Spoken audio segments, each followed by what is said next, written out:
करने के लिए जा रहा था, तो उसी समय वो रियलाइज करके निकल के आया। निकल के आने के बाद आपका 1 ईयर सेलिब्रेशन का बाद ही मैंने रिहैब ओपन किया है। तो टर्निंग पॉइंट बोलने जाने से वही टर्निंग पॉइंट है। जो पिकअप अगर नहीं करवाया होता रहा तो आज का दिन तक शायद जिंदा भी नहीं होता रहा और प्रोग्राम भी नहीं मिलता रहा। वो एक ऐसा एक सिचुएशन में जा रहा था। ओके। तो सर ये बता दीजिए हमारे व्यूअर्स को कि यदि कोई भी परेशान है या पीड़ित है इस ड्रग्स के थ्रू, तो आपका सेंटर तक कैसे पहुंचा जा सकता है? लोकेशन बता दीजिए। यदि आपका मेल सेंटर जाना है तो वो कहाँ पे है, या फीमेल सेंटर में आना है तो वो कहाँ पे है लोकेशन?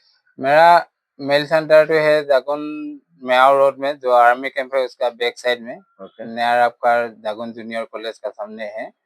और फीमेल पॉइंट पे है आपका जागुन पार्वती गांवपुर गांव में, जो फुलवाड़ी विलेज है उसमें है। मेन हाईवे से नियर अबाउट आपका 1/2 किलोमीटर अंदर आने से ये फीमेल पॉइंट मिलेगा। ओके, और कांटेक्ट नंबर्स बता दीजिए। कांटेक्ट नंबर तो मेरा कांटेक्ट नंबर है 6003235406। ये एनी टाइम आपका उपलब्ध मिलेगा। कोई भी किसी समय कुछ भी आपका दिक्कत हो, या कोई भी पेशेंट मेल हो फीमेल हो, नशा से दूर रहने से के लिए हिस्सा है उसको, तो कांटेक्ट कर सकता है। हम लोग 24 आवर्स आपका, हम लोग का जो न्यू लाइफ फाउंडेशन हम लोग फैमिली है। 24 आवर्स हम लोग ये काम के लिए रेडी है। रात हो दिन हो हम लोग को कुछ मतलब नहीं है। कोई भी अगर इच्छुक है ठीक होने के लिए, जे हमारा नशा खा के हम बर्बाद हो चुके हैं, नहीं अभी नशा छोड़ के हम एक अच्छा आदमी बन के टाइम स्पेंड करेगा, अपना सोसाइटी का लिए अच्छा कुछ सोचेगा, घर का लिए कुछ अच्छा काम करेगा, माँ पिताजी बीवी बच्चा बहन को अच्छा से देखेगा, वैसा अगर कुछ इंटरेस्टेड पर्सन है तो उसका लिए हम लोग 24 आवर्स वेलकम है। 24 आवर्स हम लोग का रेडी है। कांटेक्ट नंबर दिया गया है, इस नंबर पे कांटेक्ट करके कोई भी किसी भी टाइम में आ सकता है। ओके सर, बहुत बढ़िया लगा। और ये बता दीजिए हमारे व्यूअर्स को, जैसे कि आप तो मैरिड हो जी और बच्चे भी होंगे, जी। तो कैसे पाला जा सके बच्चे को, जैसे कि पेरेंटिंग कर सके कि ताकि इस दलदल से बच सके शुरुआत से लेके, जैसे कि as the kid is born. हाँ, तो इस दलदल से बचाने के लिए फर्स्ट ऑफ ऑल गार्जियन को स्टेप सब लेना पड़ेगा। आजकल ज्यादातर क्या हो गया, आपका फैशन का युग है। जब बच्चा एक तो मैच्योर हो जाता है उसका बाद उसका गार्जियन नाइबर्स का साथ आपका एक तो रिलैक्स फील करके कंपटीशन लेके आता है। उसका लड़का को बाइक दिया है, हम क्यों नहीं देगा? उसका लड़का को 500 रुपीज 100 रुपीज पॉकेट मनी देता है, हम क्यों नहीं देगा? सबसे बड़ा गलती है पेरेंट्स का और उसके बाद वो लोग का फर्स्ट स्टेप क्या होता है? फर्स्ट स्टेप में वो लोग गुटखा सिगरेट में जाएगा। ओके। उसका बाद आस्ते आस्ते दिन बढ़ते जाएगा, वैसा साथी यार मिलते जाएगा, दिन दिन बढ़ते जाएगा, आस्ते आस्ते नशा भी उसका डेवलप करते जाएगा। तो उसका लिए पेरेंट्स लोग अगर तुमको हम तुमको फौजी में 50 रुपया दिया, क्या किया 50 रुपया तुझे? ओके। किस किस चीज में तो ये एक्सपेंड करके आया, वो तो पेरेंट्स के लिए बहुत जरूरी है। जो पेरेंट्स इसमें नेग्लिजेंसी करता है, मांगता है, देता है, तो वो सब नशा में जाने के लिए वो लोग को ज्यादा टाइम नहीं लगेगा। क्योंकि हम लोग का एरिया सब में अभी नशा तो ऐसा एक घेराव बना चुका है कि इसमें से आदमी बचने के लिए बहुत सावधानी बरतना पड़ेगा। थोड़ा सा भी 19-20 होने जाने से भी आपका बच्चा हो या लड़का हो या लड़की हो नशा में जा सकता है। तो उसके लिए फर्स्ट स्टेप गार्जियन को कॉन्शियस रहना है। मेरा लड़का बाहर में निकल के गया है, जाने के बाद वो किस संगत में है, किसका साथ है, क्या कर रहा है, वो तो पेरेंट्स को थोड़ा ये करना है। ये नहीं है कि मेरा नाइबर्स का साथ में कंपटीशन लगा के मेरा लड़का जो भी करे उसका मन मर्जी से, वो नहीं है। अगर फुल्ली फ्रीडम दे दिया गया तो नशा से बचाना मुश्किल है। और ज्यादातर आज का डेट में वही हो रहा है। आजकल आज कुछ दिन पहले हम लोग एक स्कूल में आपका अवेयरनेस प्रोग्राम एक करने के लिए गया था। वहाँ में भी ज्यादातर हम लोग को मिला है गुटखा एंड सिगरेट। तो वो लोग का स्टार्टिंग स्टेज है। उसका बाद वो लोग धीरे धीरे गुटखा सिगरेट से डेवलप बढ़ते जाएगा, नशा भी बढ़ते जाएगा, नशा का भी ये तो बढ़ते जाएगा और एंडिंग स्टेप टू ड्रग्स तो पहुंचेगा और पहुंचने के बाद या फेटल डेथ है, नहीं तो कोई जेल उल में जाना है। तो उसके लिए पेरेंट्स को सावधानी बरतना है, हर समय उन लोग का ऊपर एक नजर रखना पड़ेगा। ओके सर, थैंक यू, आपसे मिलके अच्छा लगा। Thank you. और थोड़ा सा माइक मैम को पास कर दीजिए। जी मैम, जैसे कि मैं अक्सर देखता हूँ और एक सेंटर का जो भी मालिक रहता है, जैसे कि हम जैसे रिकवरिंग एडिक्टिव सेंटर चलाते हैं, तो आपको क्या फेज आया कि आपने भी ये सेंटर लाइन में आपने चूज कर लिया कि आप काम करना चाहते हैं सेंटर लाइन? एक्चुअली मैंने मेरा हस्बैंड का साथ दिया है। फर्स्ट ऑफ ऑल मैंने हस्बैंड का साथ दिया है क्योंकि उन्होंने जो फर्स्ट टाइम एडिक्ट में रह के जो कुछ मैंने फेस किया, उस हिसाब से मतलब मैं हम लोग एक फैमिली है, तो मेरा जैसा फैमिली और दूसरा कोई भी है, उनका भी मतलब खराब हो रहा है, फैमिली खराब हो रहा है। तो इस हिसाब से मतलब उनको ठीक जब किया तो उनका उसके बाद में उन्होंने चाहा कि मैंने एक रिहैब सेंटर खोलना ज़रूरी है कि मैं ठीक रहूँगा और मेरे साथ और दूसरा 10 लोगों को भी ठीक करके रखना चाहिए। तो ऐसे करते-करते उनका जर्नी तो शुरू हो गया, तो मैंने उनका साथ दिया और उसका फिर 2-4 दिन बाद में मतलब एहसास हुआ कि हम लोग का यहाँ पे लेडीज़ का भी बहुत ज़्यादा है। तो सब में सुनाई देता है कि लेडीज़ लोग भी मतलब एडिक्शन में है और कहीं-कहीं तो ऐसा होता है कि जेंट्स से भी ज़्यादा लेडीज़ का एडिक्शन एक्स्ट्रा मतलब एक्स्ट्रा हो जाता है। तो इस हिसाब से हम लोग ने सोचा कि मतलब लेडीज़ के लिए भी एक अच्छा वाला अच्छा सोचे कि लेडीज़ ठीक हो सके।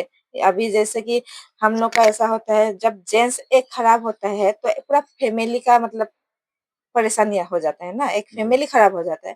तो लेडीज़ होने से तो पूरा ही मतलब थोड़ा बहुत अगर होने से भी लेडीज़ अगर खराब हो गया, लेडीज़ अगर एडिक्शन में चला गया तो उसका बाल-बच्चा से लेके मतलब पूरा परिवार खराब हो जाता है। तो उससे बचाने के लिए हम लोग ने मतलब ये सोचा है कि हम लोग को भी एक लेडीज़ सेंटर खोलना चाहिए। कोई भी आ सकते हैं, तो उनको हम लोग ठीक करके रखेंगे तो उसका फैमिली होगा, तो फैमिली से हम लोग को कुछ नहीं चाहिए, दुआ चाहिए। हमको ब्लेसिंग्स चाहिए, तो वो ब्लेसिंग्स से ही हम लोग मतलब चल सकते हैं और आगे जा सकते हैं, वही है। Okay, thank you ma'am. जैसे कि आपका जो असम में क्यों आया, जैसे कि आपने एक प्रश्न पूछा होगा पॉडकास्ट से पहले, जी। तो असम इसीलिए आया हूँ, जैसे कि ये चैनल जो खुला था ये 0 सब्सक्राइबर बेस, 0 व्यूज, सब कुछ 0 था। अभी तीसरा महीना चालू हो गया मेरे चैनल को। तो ये 90 डेज 90 मीटिंग्स जैसे मैं कर रहा हूँ प्रोजेक्ट्स। तो इस 90 डेज 90 मीटिंग्स में जितना जगह मैं कवर अप कर सकता हूँ मैं कवर अप करूंगा करके मैंने सोच के टारगेट फिक्स करके ही आया हूँ। और मैंने टारगेट सोचा था कि यार भाई, यदि 90 सब्सक्राइबर्स भी हो गया ना, ये बढ़िया रहेगा मेरे को।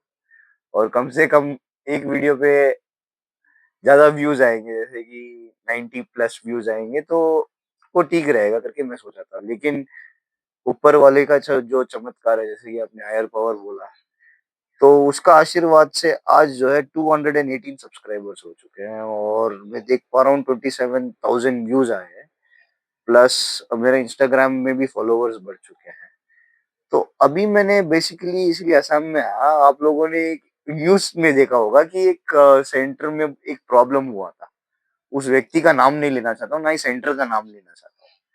तो उसके बाद बारे में आपको क्या विचार है मैम, जैसे कि उन लोगों की वजह से हमारा सेंट्रल लाइन के लोगों के बारे में क्या नॉर्मल पीपल की थिंकिंग रहेगा और नॉर्मल पीपल क्या सोचते होंगे?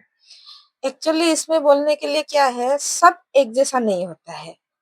तो किसी-किसी का मतलब थिंकिंग अलग होता है ना, उस हिसाब से अभी शायद किसी ने गलती किया होगा, तो इसी वजह से उनका ऐसा कुछ वो हुआ है। लेकिन अ, एक खराब होने से भी सारा मतलब 99 तो खराब नहीं होते हैं ना। तो जी उस जी। हिसाब से हम लोग को मतलब अब अंदर तक जाना चाहिए। हम पेरेंट्स को भी यही रिक्वेस्ट करेंगे कि पहले उनको मतलब जानकारी लेना चाहिए कि वहाँ पे कैसा है, क्या है, तो उनका बाद में तो पता चल ही जाएगा। तो उसी हिसाब से मतलब हम तो सोचेंगे कि सब लोग तो एक जैसा नहीं है। आपका सेंटर में जैसे कि आप वैसे ट्रीटमेंट देते हो जैसे कि न्यूज़ चैनल में दिखाया जाता है? ना, ना, ना। आपका ट्रीटमेंट कैसा है? अरे anonymity based treatment. Anonymity based treatment है और जो हम लोग मतलब आपका एसओपी से एसओपी फॉलो करते हैं, असम उसी गवर्नमेंट समय का। असम गवर्नमेंट का एसओपी फॉलो करते हैं, उसी हिसाब से हम लोग चलाते हैं। अभी हाल हाल क्या क्या एसओपीज आ चुका है मैम असम गवर्नमेंट के खिलाफ से? ये तो मैं बता जी आप पास कर दीजिए तो माइक। आपका एसओपी गवर्नमेंट असम गवर्नमेंट का हिसाब से हम लोग को माइक थोड़ा पास में रखिए। पेशेंट का हिसाब से हाँ जी हाँ जी। तो अगर 25 एबव पेशेंट है तो 2 नर्स, तो एमबीबीएस जनरल एमबीबीएस डॉक्टर एक कंपलसरी रेगुलर विजिट, एक साइकेट्रिस्ट डॉक्टर ऑन कॉल। आपका साफ सफाई तो भीतर में चाहिए, ऊपर से डाइट लिस्ट भी दिया गया है, जैसे 1 वीक में 3 डेज में 1 day egg, 1 day fish, 1 day meat, वैसा हिसाब से आपका कोई एक दिन में बॉयल आइटम भी है, कोई एक दिन में दाल का साथ भाजी भी है, वैसे डाइट लिस्ट बनाया दिया गया हुआ है, उस हिसाब से चला रहा है। जैसे कि आपका पेशेंट का हिसाब से एक लेटरिन बाथरूम में आपका 7 पेशेंट अलाउ है एसओपी के हिसाब से। तो आपका जितना पेशेंट है उस हिसाब से लेटरिन बाथरूम बनाना पड़ेगा, सुविधा तो करना पड़ेगा। और ऑनर का प्रोग्राम तो एनोनिमिटी बेस्ड प्रोग्राम है, वो तो जो प्रोग्राम लेता है अंदर में उसको ही जाने अलाउ है। और फीस बता दीजिए सर। फीस बताने के लिए हम लोग का एरिया में थोड़ा दिक्कत है, क्योंकि एकदम अनलिमिटेड बैकवर्ड एरिया है हम लोग का यहाँ में। तो ऐसे गवर्नमेंट का ये से fees, admission fees 7,000 and monthly fees 15,000 लागू किया गया है, लेकिन हम लोग एक सोशल सर्विस दे रहा है, इसमें रिहेब से हम लोग को फंडिंग करके चलना है ये बात नहीं है। तो इसीलिए जिसको जिसको नशा से दूर होने के लिए इच्छुक है, जो इंटरेस्टेड है, वही पर्सन के लिए हम लोग मिला-जुला के रख देते हैं। ये बात नहीं है कि वही फिक्स है, क्योंकि हम लोग का एरिया तो बैकवर्ड एरिया है। खाने के लिए तो दोस्ती-यारी का साथ ये करके नशा में चला जाता है।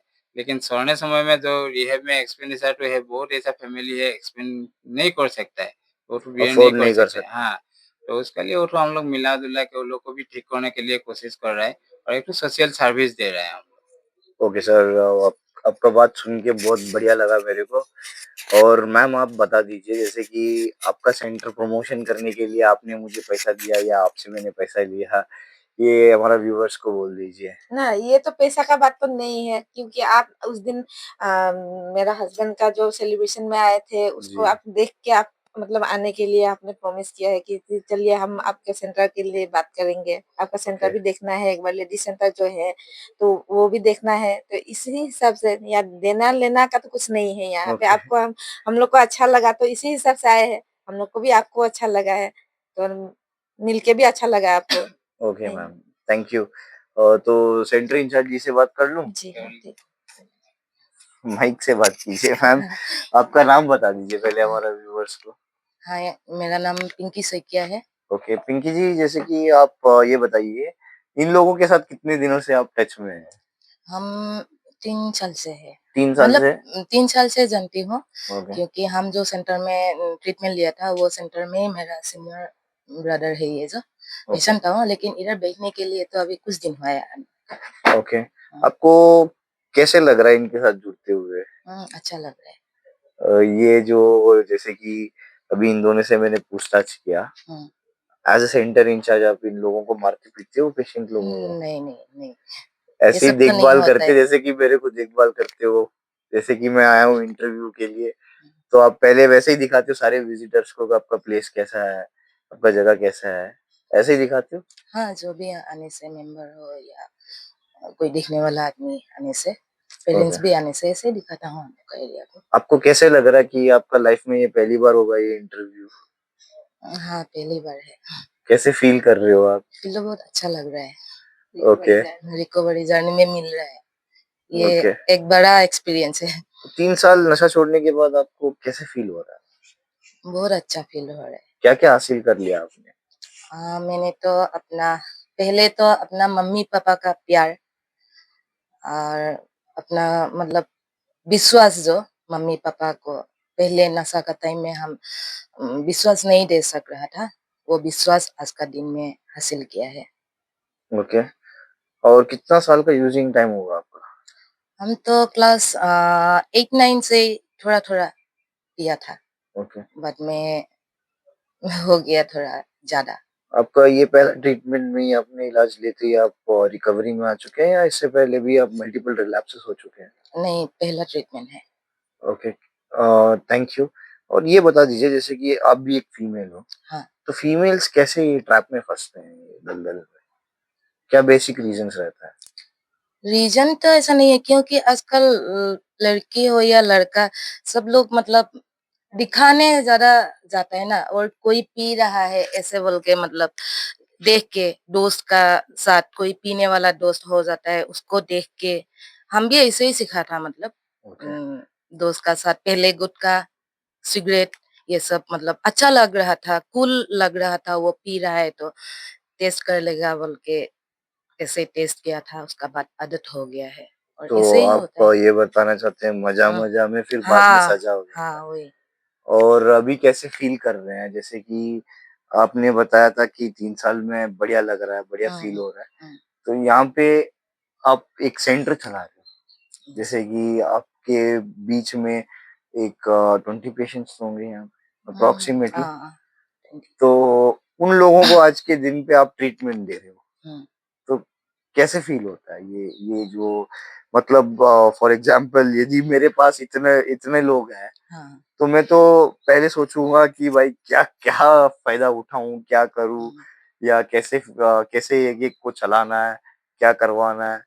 वैसे आप कैसे चलाते हो जैसे कि आपका जो सेंटर है? हाँ। तो हम तो पहले हो गया कि ऐसे सोचता है, हम जैसे कि नशा करके ना मेरा मम्मी-पापा को या घर को थोड़ा तकलीफ दिया था मतलब, वो अभी आके हम ठीक हुआ है, हम अच्छा से बैठ रहे हैं ना, ठीक होके। ऐसे ही मेरा ये तो भाई-बहन जैसा ही है। वो लोग का घर का मम्मी-पापा भी बहुत तकलीफ सहन रहा है ना, तो अच्छा हो बोल के हम जैसे ट्रीटमेंट लिया है, अच्छा हुआ है, ऐसे ही मेरा एक्सपीरियंस वो लोग को बता के मतलब वो लोग भी ठीक हो, ऐसे ही सोचता है। ऐसे ही मेरा एक्सपीरियंस बता के वो लोग को अच्छा से मतलब ट्रीट करता है। ऐसा कुछ नहीं है कि खराब कुछ करेगा। क्या बोला है आपको? ओहदे का गलत हाँ, इस्तेमाल, using of power in a wrong हाँ, वे। पावर ट्रिप लेगा, ऐसा कुछ नहीं। अच्छा होना है, हम जैसे अच्छा होके बैठा है, तो वो लोग भी अच्छा होके बैठो, ऐसे ही सोचता है। आपको क्या लगता है हमारे चैनल के बारे में? चैनल के बारे में हाँ, अच्छा लगा, अच्छा अब ये तो नहीं बता सके। बोल दो कोई बात नहीं। अ, अच्छा लगा है, आया है मेरा एक मेरा भी एक बड़ा एक्सपीरियंस हुआ है, कैमरा का फ्रंट में बात करने करने का एक चांस मिला है। मेरा एक्सपीरियंस बताने के लिए, रिकवरी जर्नी का बात बताने के लिए आपको अच्छा लगा है। उम, तो धन्यवाद आपका चैनल को। Okay, thank you ma'am. असमी इसमें कुछ बोलना चाहते हैं यंगस्टर्स को? असमीज़ में हाँ, होगा। बोल दो कोई बात नहीं। क्या बोले? ए, दिल बोलेगा। ठीक है। वैसा ही होना पूरा। नहीं, अभी आपका चैनल को तो मैं first of all thank you बोलना चाहते हैं, और आपको मतलब ऑल द बेस्ट कि आपका चैनल और आगे बढ़े। और ओके, जैसे कि आज आपने हम लोग का मतलब इंटरव्यू लिया, उसी तरह से आप और जगह में जाइए और भी आपका चैनल का नाम हो, यही इसलिए हम विश करते हैं आपको all the best. Okay, thank you ma'am. असमी इसमें यंगस्टर्स को क्या बोलना चाहते हैं, यंग जनरेशन को? असम क्योंकि यही जो है जैसे कि नेक्स्ट हिंदुस्तान को चलाएंगे। कोई भी इसमें आईएएस ऑफिसर भी हो सकता है, या आईपीएस ऑफिसर भी हो सकता है, डॉक्टर, लॉयर, इंजीनियर कुछ भी हो सकता है, एक्स वाई जेड। तो ये प्रेडिक्ट नहीं कर सकते फ्यूचर के बारे में। तो आप क्या बताना चाहते हो यंग जनरेशन एक्चुअली मैं আছামিজ বলতি হম। অসম মানে অসমবাসী বা ভাৰতবাসী ৰাইজক মই এইটোৱে কওঁ যে আমাৰ আহি উঠি অহা নৱপ্ৰজন্মক যাতে আমি ভাল এটা শিক্ষা দিব পাৰো, ভালকৈ যাতে তেওঁলোকক আমি এই নিচাযুক্ত বস্তু বা মাদক দ্ৰব্যবিলাকৰ পৰা আঁতৰত ৰাখি পিনে আমি তেওঁলোকক এটা নতুন ভৱিষ্যত যাতে গঢ়ি তুলিব পাৰো, আৰু তেনেকৈ যাতে ল'ৰা-ছোৱালীবিলাক আমাৰ আগবাঢ়ি যাব পাৰে, সেইটোৱে কামনা কৰো। को? ओके, धन्यवाद। Thank you. आप लोगों से मिलके बहुत बढ़िया लगा। Thank you. और बस कैमरामैन क्लोज कर दो। Thank you. एक मिनिट रुकिए, অন কেমেৰা একটু অন গান কেমেৰা हम ये एक गामছা पहनाना चाहते हैं, हमारा অসমীয়া গামোচা। আমি অসমৰ